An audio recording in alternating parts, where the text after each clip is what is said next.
ونصلي ونسلم على رسوله الكريم اما بعد بسم اللہ الرحمن الرحیم۔ محترم و معظم ناظرین و سامعین کرام، ہم پڑھ رہے تھے عربی گرامر، تو ہم نے پہنچایا تھا موصوف اور صفت تک۔ ہم نے جملے کی اقسام پڑھی تھی، لیکن بہت سارے احباب کا سوال یہ تھا کہ حضرت کلام عرب میں قرآن مجید میں ہم موصوف صفت کس طرح پہچانیں گے، اس کی کچھ علامات بتا دیجئے۔ تو آج ان حضرات کے لیے، ان طلباء کرام کے لیے علامات لے کے آیا ہوں تاکہ وہ موصوف صفت کو کلام عرب میں قرآن مجید میں احادیث مبارکہ میں آسانی سے پہچان سکے۔ تو آئیے چلتے ہیں موصوف صفت کی علامات کی طرف۔ موصوف کس کو کہتے ہیں، صفت کس کو کہتے ہیں؟ تو موصوف اس کو کہتے ہیں جس کی صفت بیان کی جائے، جس کی کوئی اچھی یا بری خاصیت بیان کی جائے، اور صفت اس بری اور اچھی خاصیت کو کہتے ہیں جو اس کے موصوف کے اندر موجود ہو۔ مثلا الرحمن الرحیم ہے، تو یہاں پر بسم اللہ الرحمن الرحیم لفظ اللہ ہے، اس سے پہلے تو لفظ اللہ موصوف ہے، کیونکہ الرحمن الرحیم ایسی اچھی صفات پر مشتمل ہے جو لفظ اللہ میں کیا ہے، موجود ہے۔ تو اسی طرح موصوف اور صفت آپ لوگ پہچان گئے۔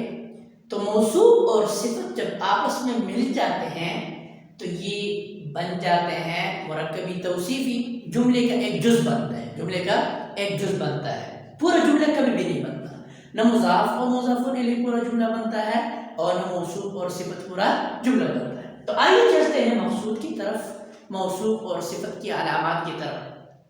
سب سے پہلی علامت یہ ہے کہ جب بھی کلام عرب میں دو اسم متصل آ جائے، یعنی درمیان میں کوئی فاصلہ نہ ہو اور دونوں پر الف لام داخل ہو، دونوں پر الف لام داخل ہو، تو یہ اس سے ماقبل والا اسم موصوف اور یہ دونوں صفات بن جائے۔ مثلا الرحمن الرحیم ہے، الرحمن الرحیم ہے، تو الرحمن پر بھی الف لام ہے، الرحیم پر بھی الف لام ہے، اور اس سے پہلے لفظ اللہ ہے، لفظ اللہ ہے۔ تو دیکھو یہ لفظ اللہ جو ہے اس پر الف لام ہے، الرحمن پر بھی الف لام ہے، الرحیم پر بھی الف لام ہے۔ تو جب بھی کلام عرب میں ایسے اسم آ جائے جو پہلے پر بھی الف لام ہو، دوسرے پر بھی الف لام ہو، تو یہ آپس میں موصوف صفت بن جاتے ہیں۔ تو یہاں اس ترکیب میں، اس عبارت میں یہ موصوف ہے اور یہ صفت اول ہے اور یہ صفت ثانی ہے۔ دیکھو دوسری ترکیب ہم پڑھ لیتے ہیں۔ دوسری علامت کیا ہے؟ یہ تو پہلی علامت ہو گئی۔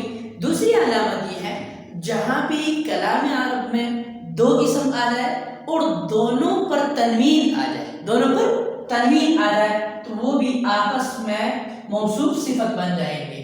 پہلا والا موصوف اور دوسرا صفت بن جائیں گے۔ دیکھو یہ عذاب عظیم یا عذاب علیم، قرآن مجید میں اس کا تذکرہ بار بار آپ سنتے ہو، بار بار پڑھتے ہو۔ تو جب بھی قرآن مجید میں کہیں ایسا لفظ آ جائے جو پہلا والا پر بھی تنوین ہو اور دوسرے پر بھی تنوین ہو، تو آپس میں یہ موصوف صفت بن جائیں گے۔ تو عذاب اس میں موصوف اور یہ عظیم اس کی صفت ہے۔ اچھا، یہ عظیم عذاب کی حالت کو بیان فرما رہے ہیں۔ عظیم عذاب کے حالت کی عذاب کیسی ہے؟ تو بہت بڑی عذاب ہے، ایسی عذاب جو بہت بڑی ہے۔ تو اسی طرح اور تیسری علامت یہ ہے کہ جب بھی 3، 4، 5 اسم آ جائے اور متصل آ جائے، درمیان میں کوئی فاصلہ نہ ہو، تو ان میں سب سے پہلے والا اسم موصوف اور باقی تمام کے تمام اس کی صفات بن جائیں گے۔ دیکھو قرآن مجید میں ہم پڑھتے ہیں سورہ حشر میں اللہ الخالق البارئ المصور، تو لفظ اللہ پر بھی الف لام، خالق پر بھی الف لام، بارئ پر بھی الف لام، المصور پر بھی الف لام۔ تو اسی طرح کلام عرب میں جب اسی طرح کئی اسماء آ جائے اور ہر ایک پر الف لام داخل ہو، تو یہ سب سے پہلے والا یہ موصوف بنے گا اور باقی تمام کے تمام اس کی صفات بن جائے گی۔ تو اس میں لفظ اللہ موصوف ہے اور الخالق صفت اول ہے، الباری صفت ثانی ہے، المصور صفت ثالث ہے، تو یہ اس کی صفات ہے۔ اور اسی طرح ایک اور آخری علامت یہ ہے موصوف صفت کی کہ جب بھی اسم نکرہ کے بعد فعل آ جائے تو یہ اسم موصوف اور بعد والے فعل اس کے لیے جملہ صفت بن جائے گا۔ دیکھو الکلمۃ لفظ وضع، یہ ہدایت النحو کی بھی عبارت ہے، کافیہ کی بھی عبارت ہے، الکلمۃ لفظ وضع۔ تو دیکھو لفظ یہ نکرہ ہے اور نکرہ کی علامت یہ ہوتی ہے کہ اس پر تنوین آتا ہے، تو جب تنوین لفظ یہ نکرہ ہے اور اس کے بعد فعل آیا ہوا ہے تو یہ فعل اس لفظ کے لیے صفت بن جائے گا۔ تو یہ دیکھو یہ لفظ موصوف اور وضع اپنے ماں باپ کے ساتھ مل کر یہ اس کے لیے صفت بن جائے گا۔ تو ایک اور بات سمجھ لیجئے کہ موصوف صفت کا ترجمہ کس طرح کریں گے۔ بعض لوگ کہتے ہیں نا موصوف صفت کا ترجمہ کس طرح کریں گے، تو یہ بھی سمجھ لیجئے کہ دیکھو موصوف صفت کا ترجمہ جب بھی ہم کریں گے نا تو دو چیزیں ہیں، یا تو جو لگائیں گے اور یا ایسا لگائیں گے، جو یا ایسا۔ مثلا بسم اللہ الرحمن الرحیم، شروع اللہ کے نام سے، وہ اللہ جو بہت بڑا مہربان نہایت رحم کرنے والا ہے، تو دیکھو موصوف صفت کے درمیان جو آیا، یا ایسا اللہ جو بہت بڑا مہربان اور نہایت رحم کرنے والا ہے۔ تو دیکھو موصوف صفت کی علامت اردو میں یہ ہے کہ جب ہم عربی کی کسی عبارت کا ترجمہ کریں گے تو اردو میں جو آ جائے گا یا ایسا آ جائے گا۔